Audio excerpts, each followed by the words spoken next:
Every morning in kitchens across the world, seniors open their cabinets and reach for a familiar bottle. It's yellow, smooth, labelled vegetable oil or canola oil. It looks clean. It sounds healthy. And for decades we were told it was. Doctors said to use it. Dietitians approved it. Commercials promised it would help us live longer, lighter and better. And so we believed. We took the butter out of our pan. We pushed the lard to the back of the shelf. We swapped real food for refined oil. And we did it with the best of intentions. But what if the oils we trusted were never meant to be food at all? What if the heart-healthy bottle you drizzle into your skillet is actually fueling joint pain, gut problems and cognitive decline? What if it's quietly aging your body from the inside out, one meal at a time? This isn't fear-mongering. It's what the data is starting to show. And as someone who has spent decades fighting for public health, cleaning up hospitals and holding the chemical industry accountable, I can tell you, the problem isn't just what's in the bottle. The problem is the story we've been told about fat and who benefits from that story. Let me ask you a few simple questions. Did you ever wonder where vegetable oil comes from? Not vegetables, not carrots, not spinach, but from soybeans, corn, cottonseeds and rapeseed, heavily sprayed crops, often genetically modified, harvested in massive fields, processed through chemical solvents like hexane, then bleached, deodorized and refined until there's nothing left but a shelf-stable liquid. And yet, this is what we've been told to cook with, to feed our kids, to feed ourselves, to feed our aging bodies. But the human body, especially an older one, was never built for this. After 60, your body slows down, your inflammation goes up, your ability to recover shrinks, your digestion becomes more sensitive, your joints become more fragile, and the fats you eat, they're not just calories, they're messengers. They shape your hormones, your immune response, your memory. They affect how your cells repair themselves, how your brain fires, how your gut heals. So when we flood that system day after day with inflammatory, oxidized, synthetic oils, what do we expect to happen? We get tired, we get stiff, we get anxious, we lose muscle, we forget words, we stop feeling like ourselves. And then we call it aging. But what if aging isn't the only culprit? What if your kitchen is quietly working against you? The good news is you can take it back. You don't need a medical degree. You don't need to go vegan. You don't need a supplement stack that costs more than your groceries. You just need to rethink the oil in your pan. Because for thousands of years, humans cooked with fats that came from nature, from animals, from the land, from what was whole, stable and understood by the body. And today, science is catching up to what tradition always knew. This story is about food, but it's also about freedom, the freedom to feel well again, to age with strength, to eat without fear, to heal in your own kitchen.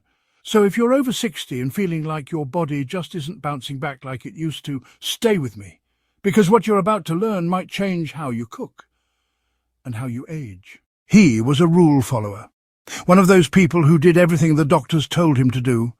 He quit smoking in his 40s, he walked after dinner every night, he took his statins.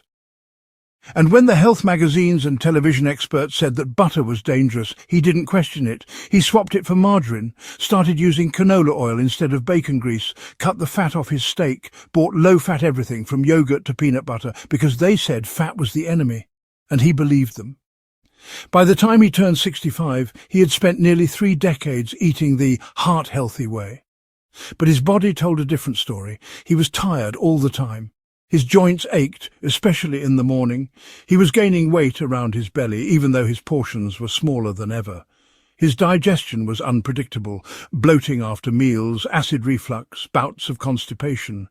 His mind, foggier than it used to be. Names slipped, words stalled, and some days he just felt flat. He chalked it up to age, but something didn't sit right. He had done everything right. Why did he feel so wrong? He wasn't alone. She was 72, active in her garden and proud of her diet. Oatmeal every morning, whole grain toast, a salad for lunch. She never used animal fat, only sunflower oil for cooking, because that's what her daughter told her was healthy. But she had arthritis that never let up. Her hands were swollen, her knees stiff. She'd been told it was just inflammation from getting older, but what if it wasn't just age? What if it was something simpler, something hiding in plain sight? What if it was the oils? These weren't just isolated stories. They were part of a bigger pattern. People who followed the official advice, who cut fat, who avoided butter, who feared red meat, and who, despite it all, still ended up tired, inflamed, and over-medicated. This is not to blame anyone. They trusted the information they were given, they did what they were told. They believed that replacing traditional fats with industrial ones would protect their hearts, but no one explained the cost. No one told them that vegetable oil wasn't from vegetables, that it was extracted with industrial solvents, that it was stripped of nutrients, that it oxidized when heated, that it flooded the body with omega-6 fats, driving chronic inflammation at the cellular level. No one told them that the new fats were tested in laboratories, not in kitchens, that they were introduced for profit, not longevity. No one told them that traditional animal fats, what their parents and grandparents used, weren't the villains they'd been made out to be. That real butter, real lard, real tallow contained the very building blocks the aging body needs to function: fat-soluble vitamins, stable fatty acids, anti-inflammatory compounds. Instead, they were taught to fear food that came from nature and embrace food that came from factories.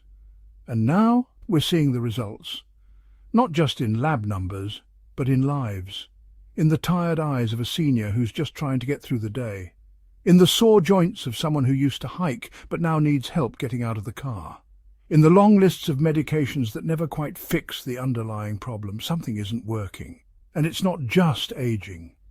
It's what we've been feeding ourselves and believing for far too long. But once we see that, we can change it. And that change doesn't start with a pill, it starts with a pan. Change didn't happen overnight. There was hesitation. Years of warnings echoed in their minds. They had heard it so many times. Animal fat clogs arteries, butter raises cholesterol, lard is unhealthy. So when they first pulled that small jar of ghee off the shelf, it felt almost rebellious, like breaking a rule they didn't even remember agreeing to. He started small, 1 spoonful of ghee instead of canola oil in his morning eggs. It smelled different, richer, more like something real. She tried roasting her carrots in duck fat just to see what would happen. They came out golden, crisp at the edges and deeply satisfying, and when she ate them, there was no bloating, no heaviness, just warmth. Then came the next step. He tossed the vegetable oil. The bottle that had lived by his stove for 20 years, gone. In its place, a jar of grass-fed tallow, a block of pastured butter, a small tin of duck fat wrapped in parchment. He stopped reading nutrition panels, started reading ingredient labels instead, stopped trusting anything that needed a commercial to convince him it was healthy. He went back to food that didn't apologize for being food, food that existed long before marketing departments and dietary guidelines. The effects weren't dramatic at first, no fireworks, no miracle. But his stomach began to feel calmer. The evening reflux disappeared. He didn't reach for antacids anymore. His hands were less stiff in the mornings. He didn't dread tying his shoes. She noticed her skin didn't feel so dry. She needed less lotion. Her sleep was deeper, her focus sharper. She remembered the names of her neighbours' grandkids again. Their food felt satisfying in a way it hadn't in years. They didn't crave snacks between meals. They felt nourished, finally full. The biggest surprise, their lab numbers didn't get worse, they got better. Her HDL, the good cholesterol, went up. His triglycerides came down, and both of them lost a little belly fat, even though they ate more fat than they had in years. And their energy? It returned. Not the kind of jittery energy you get from coffee or sugar, but something steadier, stronger, like their bodies had finally stopped fighting against the fuel they were given. Friends began to notice. "You look great. You seem lighter. What are you doing?" And when they answered, people blinked. "You're eating, what, butter, lard, beef fat?" "Yes, real fat from real food, used in moderation, with respect." They weren't eating fast food grease. They weren't deep-frying every meal. They were cooking with intention, using the same fats that nourished generations before ultra-processed oil took over. They realized this wasn't just about nutrition. It was about reconnection, to food, to culture, to the kitchen. To a time when meals weren't measured by macros, but by memories. The change felt quiet but powerful, and not just because their bodies felt better, but because for the first time in years they weren't afraid of food. They were enjoying it fully. For decades we were told one story. Animal fat is bad. Plant oil is good. It sounded simple, clean, modern. But science is rarely that simple. And in recent years, research has begun to paint a very different picture, one that challenges everything we thought we knew about fat and aging. Let's start with what's in animal fat, real traditional animal fat. Not the hydrogenated junk found in fast food, but the kind your grandparents cooked with. Lard, tallow, ghee, butter. These fats are stable at high heat, which means they don't break down easily into harmful compounds when you cook. Naturally rich in fat-soluble vitamins like A, D, E and K2, nutrients that support immune health, hormone production, bone density and vision.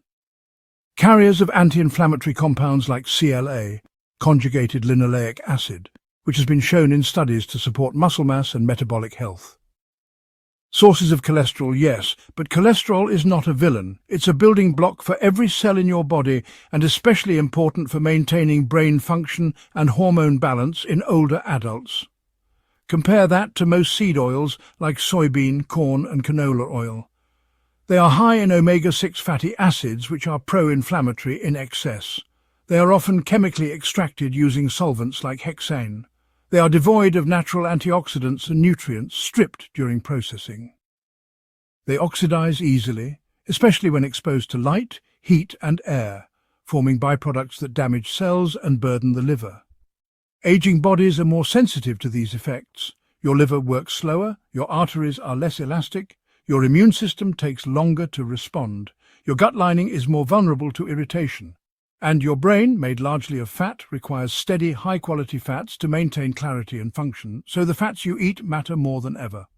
In one study, older adults who consumed more monounsaturated fat from natural sources, like ghee or tallow, showed lower markers of inflammation than those consuming a diet rich in industrial seed oils.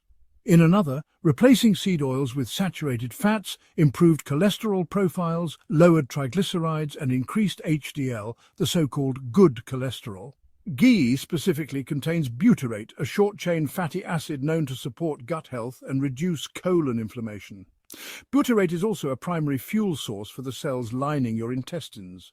For seniors with digestive issues, this is a game-changer. Lard and tallow? They're rich in oleic acid, the same heart-healthy fat found in olive oil, and when sourced from pasture-raised animals, they also carry traces of vitamin D, another nutrient often deficient in older adults. Even butter, long vilified, contains vitamin K2 when grass-fed, critical for keeping calcium out of arteries and in your bones where it belongs. Of course, moderation matters.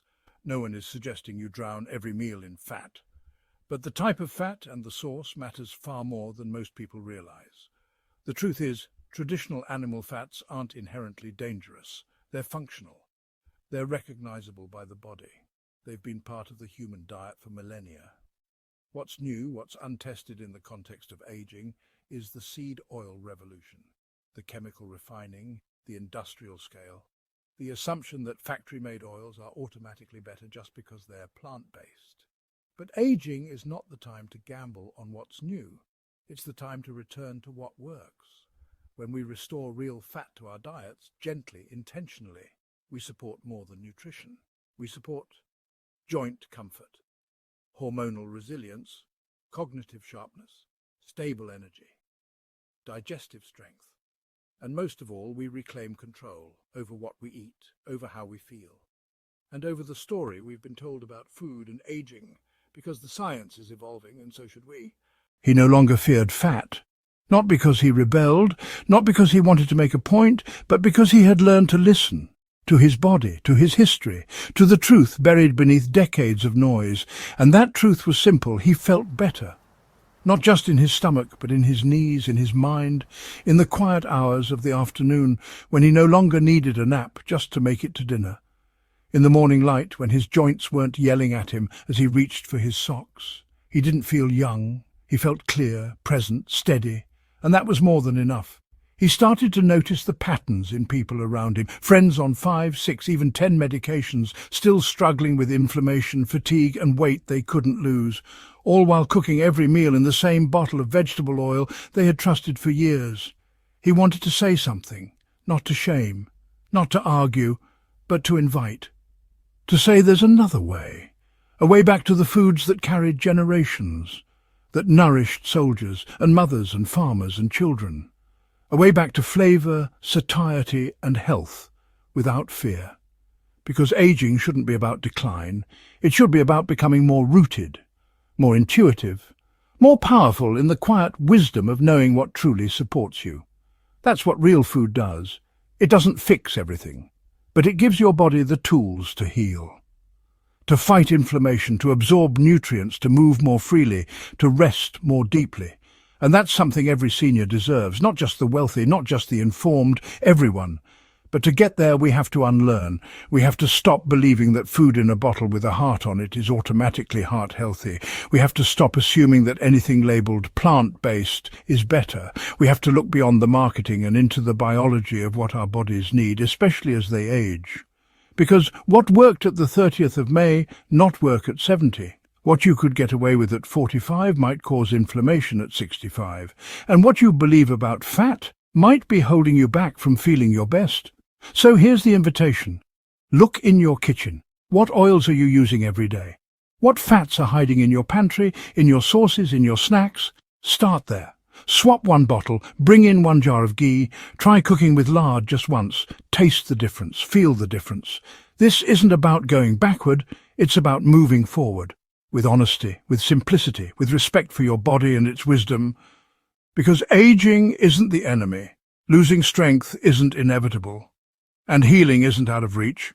Sometimes it starts with something as small as a spoonful of real fat, and the decision to trust yourself again.